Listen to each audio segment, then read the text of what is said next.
Nadine Lustre sisingit sa tambalang Alden Richards at Catherine Bernardo. Hindi pa man natatapos ang principal photography ng movie ni na Alden Richards at Catherine Bernardo, nakasalukuyan pa nga ang kinukunan sa Calgary, Canada, ay pinag-uusapan na sa Twitter ang next movie ng kapuso aktor.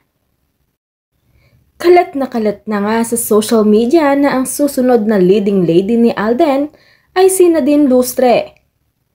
Ang nakakaloka, mababasa sa mga kumalat na post sa Twitter na parang alam ng mga fans ni Tisoy ang mga detalye sa sinasabi nilang next movie ng idolo.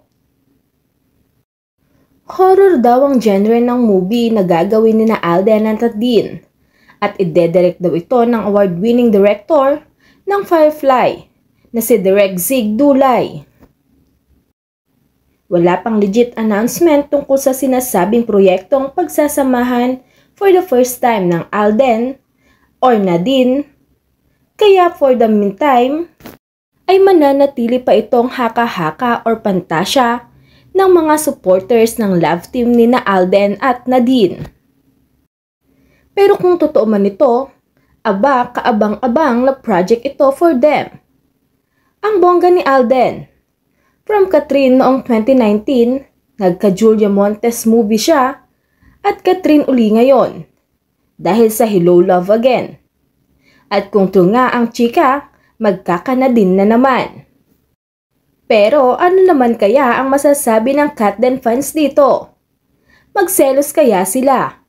Kapag natuloy ito, si Alden na talaga ang ultimate leading man ng makabagong panahon. Speaking of Catden, patuloy pa ring dinudumog ng mga kababayan nating OFW at mga Filipino-Canadian ang location shooting ng Hello Love Again sa Bridlewood in Calgary, Canada.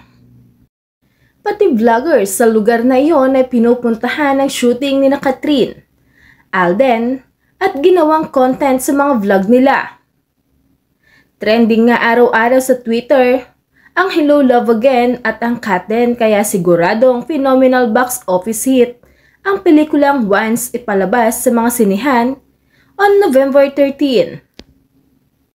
Samantala, nagbigay naman ng pasilip si Joros Gamboa sa shooting ng Hello Love Again sa Canada. Nagpunta si Joros Gamboa sa kanyang Instagram page at nagbahagi ng ilang post na nagbibigay ng sulyap sa kanilang paggawa ng pelikula. Nag-upload si Joros ng ilang heartwarming photos niya kasama ang lead stars na sina Catherine at Alden. Nakikita rin sa mga larawan ang direktor ng paparating na pelikula na si Cathy Garcia Sampana.